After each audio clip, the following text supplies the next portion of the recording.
Up until a day ago, I hadn't even heard of you guys, so I'm so impressed. Really, really enjoyed your performance. I understand that you guys met online. Can we talk a little bit about that? How did that come to be? Yeah. It was kind of late one night for me. I mean, she put the original ad, but I was actually tossing a few back. It was like 3 in the morning, frustrated with just kind of being in the studio by myself, tweaking on stuff, and it's not going anywhere, and I wanted to work with someone. So I just did a Google search, vocalist available Los Angeles. Somehow found her ad for me. It was a Craigslist ad, and I responded to it. The ad didn't have photo, no music. It was kind of a bitchy ad, honestly. I just kind of said, don't waste my time. Here's a couple of my influences. You know, send me some music and I'll see. Okay. But a couple days later, I got an email back, and she attached some music to it.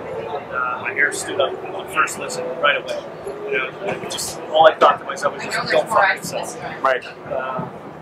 Emailed her back, said I love what you were doing, and love to work with you. And we actually wrote a song together before even meeting because we didn't want to waste time. We didn't know there's so many Craigslist. So we wrote a song through email back and forth, and it came out really well. So we're like, okay, let's get a coffee and talk this over. And we decided to roll with it. Right. Nice. First record. So you knew what you were looking for then. Like you put an ad out saying, I want someone serious, I want someone talented, obviously, and did you had a sound in mind that you wanted to emphasize and work upon? I wanted it to be a mixture of electronic and organic elements. So I really wanted to involve orchestral sounds, but I wanted it to be based on electronics. Okay, awesome. Well, I don't need to cite the influences that people are comparing you to. They're right there on the stage. I liked what I heard, and it's pretty obvious there's some raw talent with all of you. So thank you. It's just a matter of time, really. Thanks. Can you talk about how you wound up at William Morris? At what? At William Morris? Well, Morris' son, this guy named Jared Chuko, he found us through Facebook, and he came to a show and brought his dad.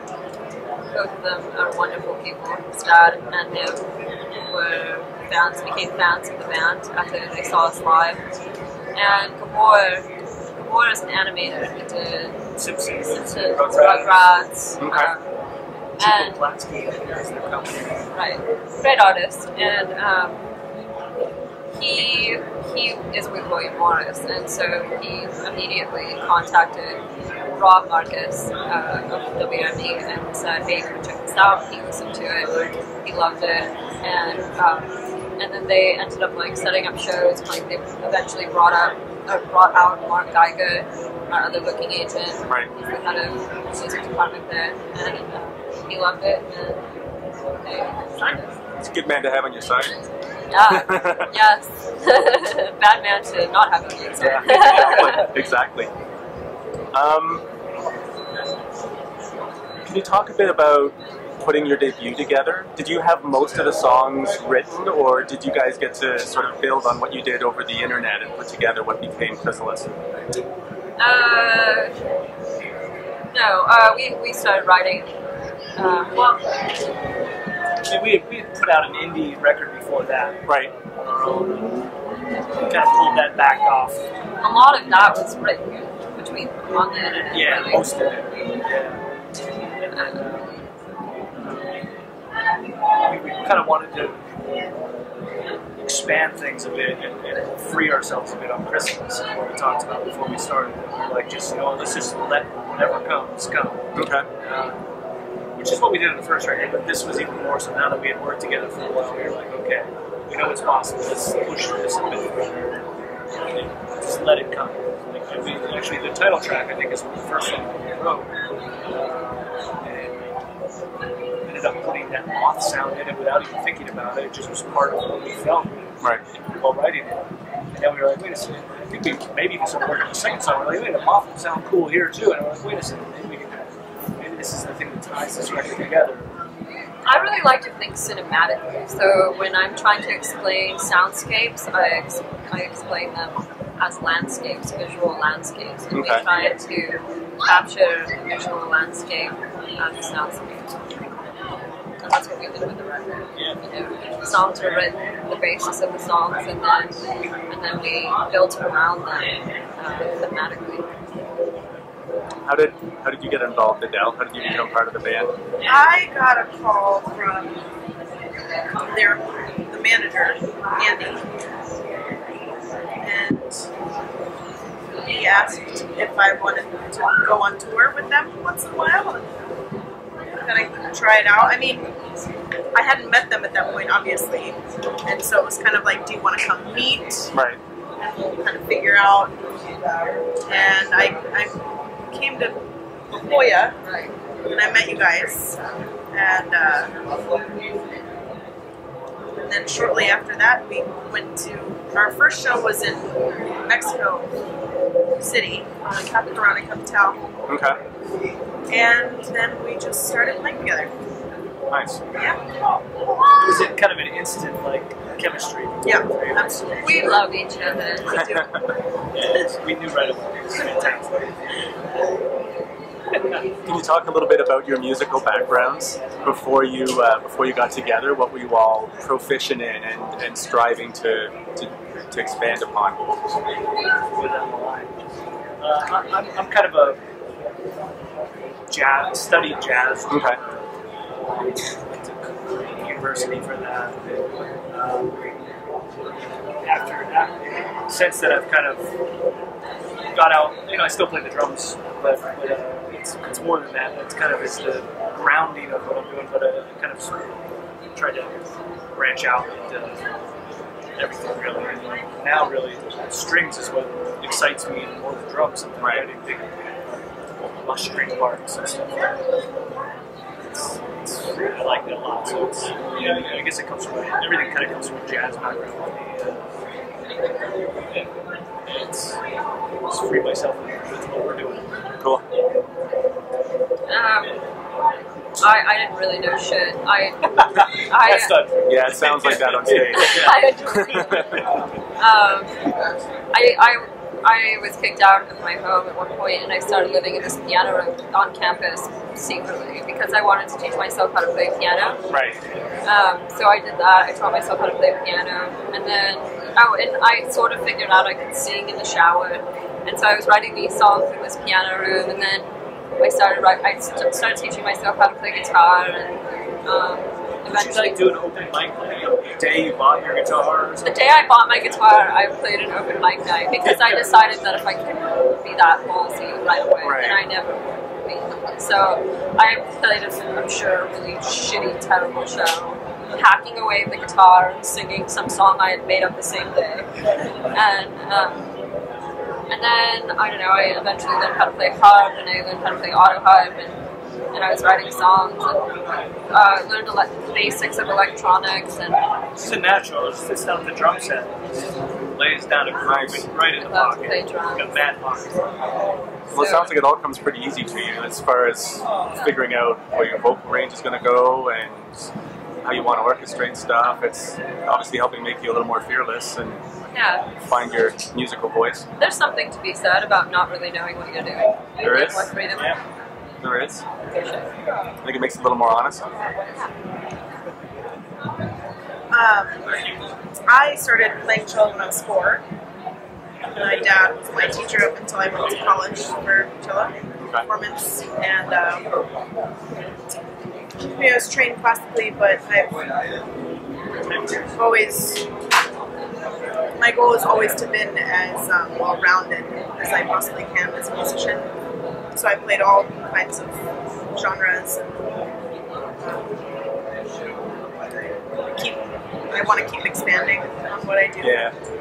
and this is definitely a different genre than I've ever played. Right. But you know, that's kind of what makes it exciting. What do you think? What do you think is next? Are you guys going to try to like gestate music together now that you're all performing and working together? Is there an album in the works that you're sitting on, or are you just going to tour on Chrysalis for now and figure out what you want to do? I mean, I'm constantly writing and we're constantly working on new songs, and there's another album, you know, almost completed. The writing process is almost completed, and we need to continue touring on Christmas for sure. But there's really no rules or regulations because we're not with the label. We get to do what we want. And so yeah, writing new songs, putting out new material, playing larger gigs, opening for great acts. We're opening for Primus and AFI coming up. Nice. That should be cool. That will be really cool. And yeah, more festivals. We're playing a bunch of festivals. The next 2 months pretty much we're touring, and we'll keep touring. We want to tour as much as possible and ride on the road and write at home, and I mean, there's no end to it, constantly creating. You talked about thinking cinematically. If money and audience were no object, what do you think the perfect nostalgia experience would look like?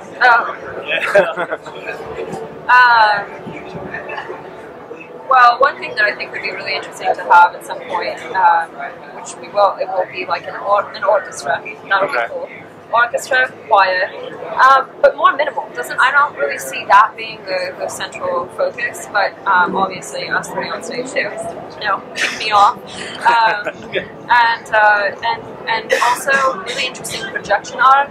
And another thing that I was seeing bodies covered in white. So they're in bodysuits, head to toe. They can see through their eyes. Their eyes can see through. But they're in white bodysuits, head to toe, and they're basically an amoeba of our sound. And there's projection art on each body, and sometimes they conglomerate together and create this central unit, and other times they separate. And it's choreographed, but it's eccentric choreography and not, what typical dance would be, and reflects the emotion of each song. And as the songs change throughout the set, the mood will change and shift with projection art. I hope I get to see that someday. That sounds awesome. What was it like working with Dave Fortman? Great. He's really cool.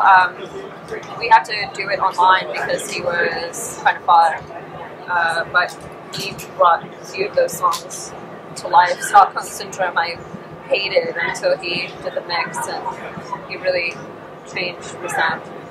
Right on. I've got a couple more, and we'll call it. What was the first song that you guys wrote together?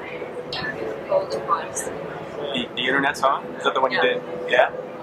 It's on our indie release that we did. Yeah, it's since been pulled back, so I guess it's I'd like to think. But, yeah. Is there an album artist, like a cover artist, that you would ideally like to work with if you also had your druthers? I'm really, really terrible at names, and I don't really know many. Honestly. I mean, I really like to be hands-on with the visual aspect of the album artwork. Right. So it would need to be a collaborative. Probably depend on the concept of the album and who you want to work with. Fair enough. Yeah. And how do you... Dolly an option? Yeah.